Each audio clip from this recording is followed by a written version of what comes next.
Hello साथियों, मैं BL लूणा मेरे YouTube चैनल स्टडी टाइम में आपका हार्दिक स्वागत करता हूं। हम हिंदी साहित्य का इतिहास पढ़ रहे हैं और उस हिंदी साहित्य के इतिहास में उपन्यास के बारे में पढ़ रहे हैं, जो एक गद्य विधा है। उपन्यास के अंदर आज हम ऐतिहासिक उपन्यास, जिसको व्यक्तिवादी उपन्यास भी बोला जाता है, उसके बारे में अध्ययन करेंगे।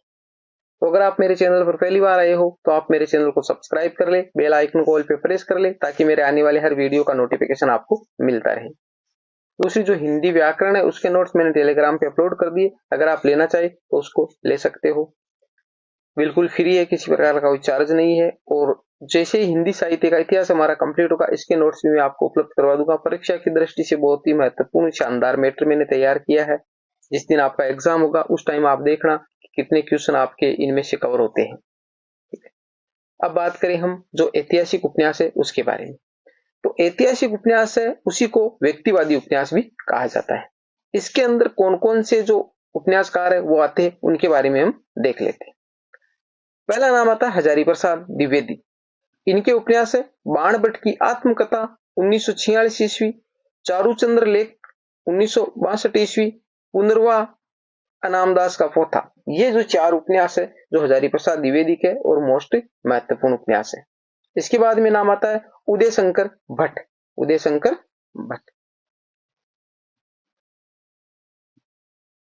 उदय शंकर भट्ट के उपन्यास है लोक परलोक 1958 ईस्वी, शेष अशेष 1960 ईस्वी, एक नीड दो पक्षी 1959 ईस्वी, दो अध्याय 1962 ईस्वी। ये उपन्यास है उदय शंकर भट्ट के।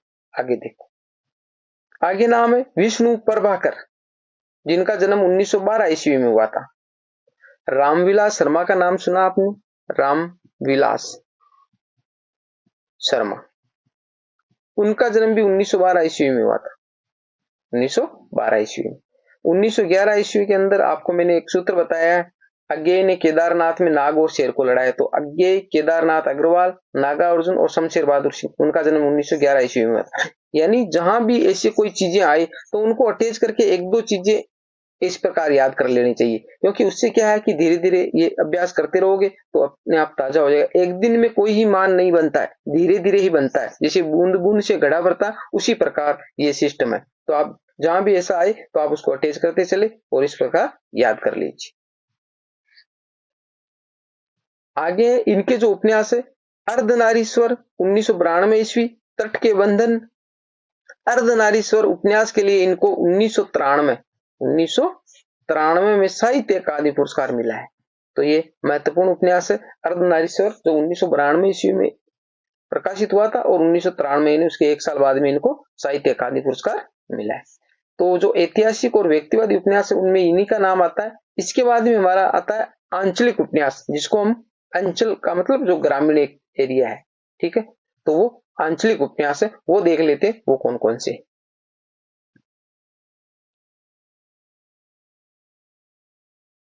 तो आंचलिक उपन्यास की पहले प्रमुख जो विशेषताएं हैं वो देख लेते हैं कि भाई आंचलिक उपन्यास कहते किसे हैं। इन उपन्यासों का प्रवर्तन 1950 ईस्वी के बाद हुआ है। यानी इनमें किसी अंचल या प्रदेश विशेष के ग्रामीण वातावरण एवं लोक संस्कृति का चित्रण किया जाता है। यानी इनमें किसी अंचल या प्रदेश विशेष के ग्रामीण जो वातावरण है, यानी आंचलिक का मतलब ही जैसे ग्रामीण है तो उसमें उस ग्रामीण एरिया, एक पर्टिकुलर जो एरिया होता है, उनसे का वातावरण से संबंधित जो विशेषताएं होती है उनका, उनकी जो संस्कृति होती है उनका इसके अंदर वर्णन किया जाता है। इनकी भाषा में भी प्राय ठेठ ग्रामीण बोलचाल की भाषा के शब्दों, मुहावरों का प्रयोग किया जाता है। यानी इनकी जो भाषा होती है उसमें भी क्या होते हैं, जो ग्रामीण एरिया में जो बोली जाने वाली भाषा है और उसके अंदर जो लोकोक्ति या मुहावरे जो काम में लिए जाते हैं वही इनमें ऐड किए होते हैं। तो ये जो ग्रामीण जो आंचलिक उपन्यास है उनकी ये विशेषताएं है।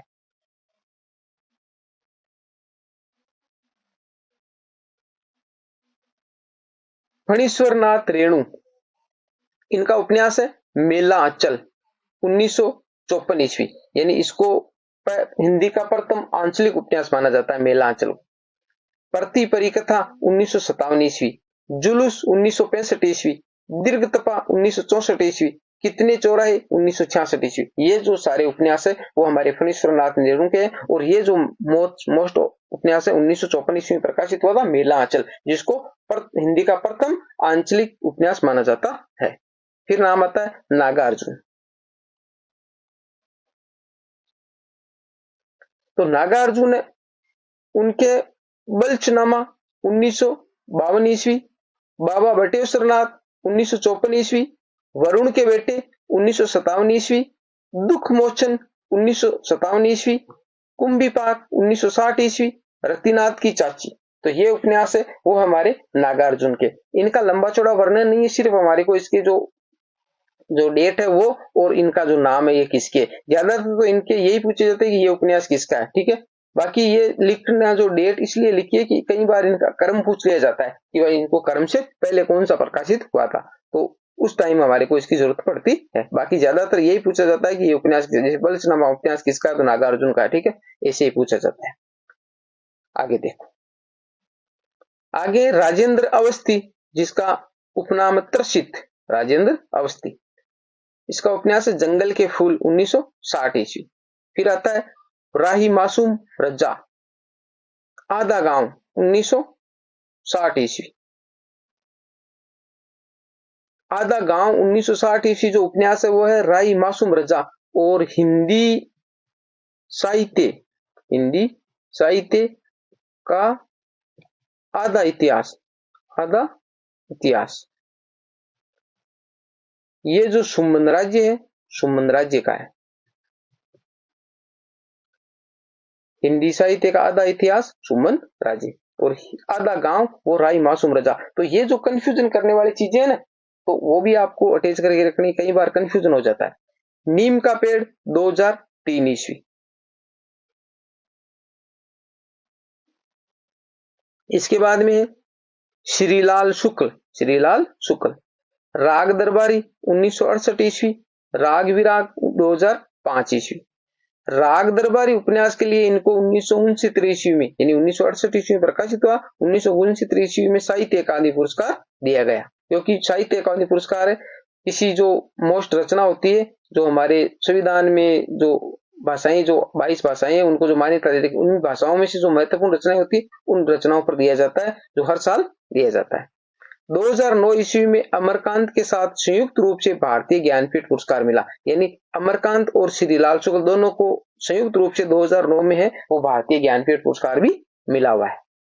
इसके बाद में आता है हमारा प्रयोगवादी या आधुनिकता बोधवादी उपन्यास, यानी आंचलिक उपन्यास के बाद में प्रयोगवादी या आधुनिकता बोधवादी उपन्यास।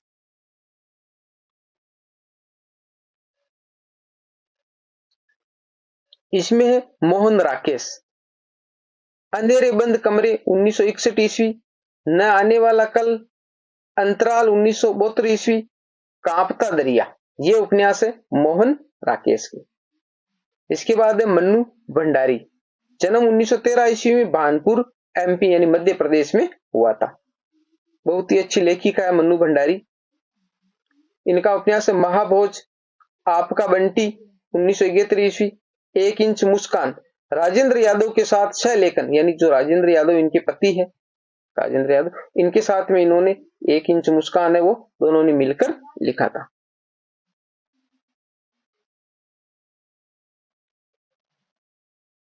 इनके महाभोज उपन्यास का नाट्य रूपांतरण भी किया गया, यानी एक नाटक के रूप में परिवर्तित करके प्रस्तुत किया गया।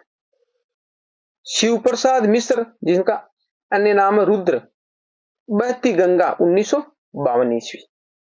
आगे देखो, आगे राजेंद्र यादव, उखड़े हुए लोग 1956 ईस्वी, स और मात 1959 ईस्वी, उल्टा 1958 ईस्वी, मुखर चिंतन, अंधे के अनजान पुल 1963 ईस्वी, 1963, यहां थोड़ा कम दिखाई दे रहा।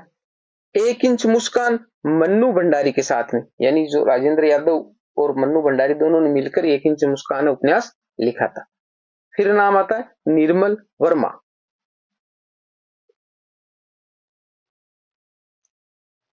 वे दिन 1964 ईस्वी, लालटीन की छत, एक चितड़ा सुख, रात का रिपोर्टर 1989 ईस्वी, अंतिम अरण्य 2000 ईस्वी में। तो ये उपन्यास है निर्मल वर्मा के। हिंदी साहित्य में संपूर्ण योगदान के लिए इनको 1999 ईस्वी में भारतीय ज्ञानपीठ पुरस्कार मिला था। यानी हिंदी साहित्य में संपूर्ण योगदान, यानी किसी पर्टिकुलर एक रचना पे इनको भारतीय ज्ञानपीठ पुरस्कार नहीं मिला। जो हिंदी साहित्य में इनका जो योगदान है, जो सारी का मतलब है, जो इन्होंने कोई नाटक लिखा है, उपन्यास लिखा है, कहानी लिखा है, जो सारा जो मैटर, उसके ऊपर इनको क्या है 1999 ईस्वी में भारतीय ज्ञानपीठ पुरस्कार मिला है।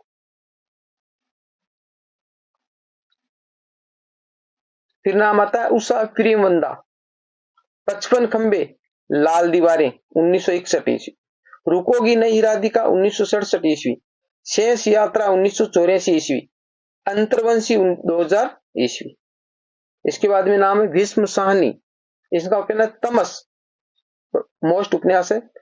पंजाब विभाजन पर आधारित, यानी पंजाब का जो विभाजन किया गया उस पर आधारित है तमस उपन्यास भीष्म साहनी का, 1973 ईस्वी।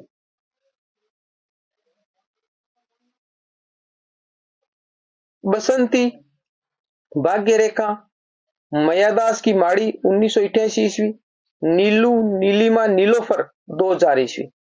तमस उपन्यास के लिए इनको 1975 ईस्वी में साहित्य अकादमी पुरस्कार प्राप्त हुआ। यानी तमस जो उपन्यास है, जो हमारे पंजाब विभाजन पर आधारित उपन्यास है, भीष्म साहनी का है, जिसपे 1975 ईस्वी में साहित्य अकादमी पुरस्कार मिला हुआ है। जो 1973 ईस्वी में प्रकाशित हुआ और उसके 2 साल बाद 1975 ईस्वी में इनको साहित्य अकादमी पुरस्कार मिला है। फिर नाम आता है रामवृक्ष वेनीपुरी, रामवृक्ष वेनीपुरी, 1902 में इनका जन्म हुआ था और 1968 ईस्वी में इनकी मृत्यु हुई थी। पतितों के देश में ये इनका उपन्यास है। आगे देखो, मणि मधुकर, सफेद मेमने 1973 ईस्वी, मेमने माने भेड़ का बच्चा होता है, उनको बोला जाता है, तो सफेद मेमने। कमलेश्वर, एक सड़क 57 गलियां 1961 ईस्वी, कितने पाकिस्तान, ये मोस्ट उपन्यास है 2000 ईस्वी में, और 2003 में इसके साहित्य अकादमी पुरस्कार दिया गया।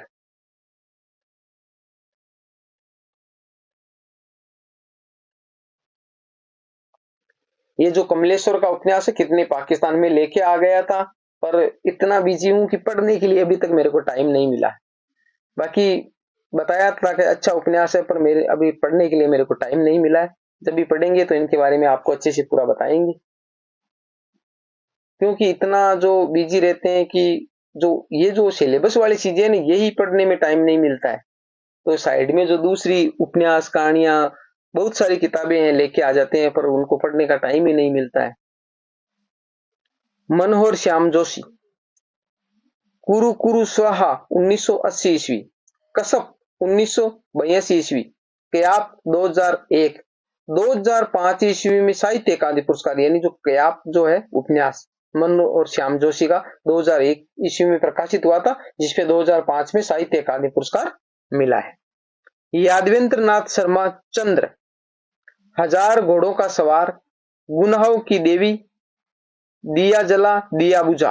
अब देखो, गुनाहों की देवी, गुनाहों की देवी है वो यादवेंद्र नाथ शर्मा का उपन्यास है, और गुनाहों का देवता वो धर्मवीर भारती का है। गुनाहों की देवी है वो यादवेंद्र नाथ शर्मा का उपन्यास है, और गुनाहों का देवता वो हमारा धर्मवीर भारती का है।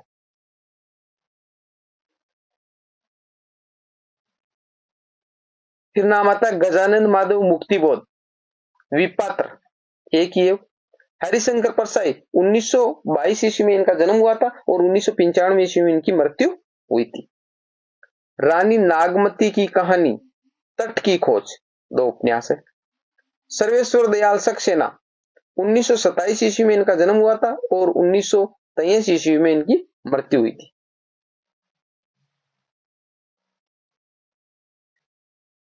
सोया हुआ जल 1977 ईस्वी, पागल कुत्तों का मसीहा 1977 ईस्वी, सूने चौखटे, कच्ची सड़क 1978 ईस्वी, उड़ते हुए रंग 1974 ईस्वी। आगे दे, ममता कालिया, बेघर, एक पत्नी के नोट्स 1977 ईस्वी। मंजुल भगत, अन्नारो, एक पत्नी के नोट्स 1997 ईस्वी में, जो ममता कालिया उसके, और एक पति के नोट्स है, वो मैं थोड़ा कंफ्यूजन हो रहा हूं किसके है, वो थोड़ा लेखक का मेरे को नाम याद नहीं आ रहा। एक पति के नोट्स नाम अभी दिमाग में नहीं आ रहा है। बाद में जब आएगा बताएंगे आपको।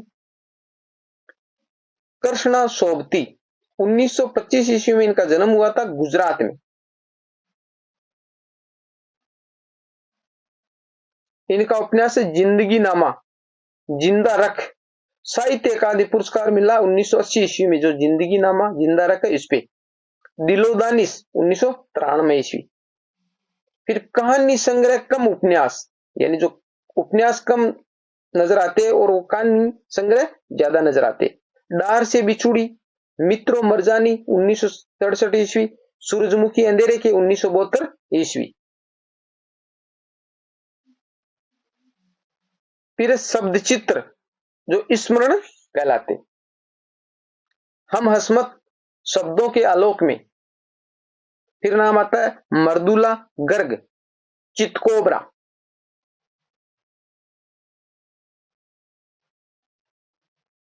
फिर अमरकांत, इन्हीं हथियारों से साहित्य अकादमी पुरस्कार 2007 में मिला है। इन्हीं हथियारों उपन्यास है अमरकांत का, उस पर 2007 में साहित्य अकादमी पुरस्कार मिला है।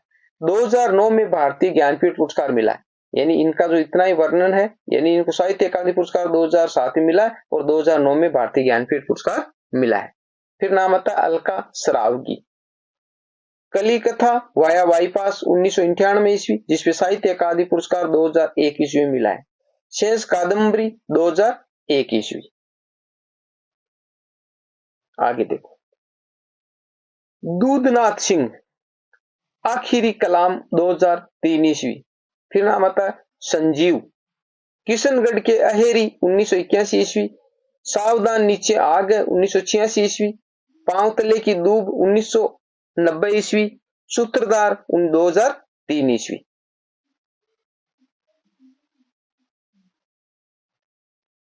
फिर असगर वजाहत, सात आसमान 1996 ईस्वी, कैसी आग लगाई 2004 ईस्वी। फिर नाम आता है उदय प्रकाश, मोहनदास, जिसपे साहित्य अकादमी पुरस्कार मिला 2010 में। इसके बाद में काशीनाथ सिंह, रेहन पर रघु, साहित्य अकादमी पुरस्कार मिला 2011 ईस्वी में। तो ये जो महत्वपूर्ण जो उपन्यास थे और उपन्यास के बारे में हमने पढ़ लिया है। उपन्यास की जो विधाएं थी, उनके जो लेखक थे, महत्वपूर्ण जो उपन्यास थे उनके बारे में, किस उपन्यास पे कौन सा पुरस्कार मिला हुआ है उसके बारे में, ये सारी बातें हमने इन क्लासों के अंदर कर ली है। इसके बाद में हमारा उपन्यास है यहाँ जो कंप्लीट होता है और इसके बाद में हम जो कहानी विधा है उसके बारे में देखेंगे। उम्मीद करता हूं ये क्लास आपको अच्छी लगी होगी। अगर अच्छी लगी है तो लाइक शेयर एंड सब्सक्राइब करें। मिलते हैं अगली वीडियो में, तब तक के लिए जय भीम जय भारत।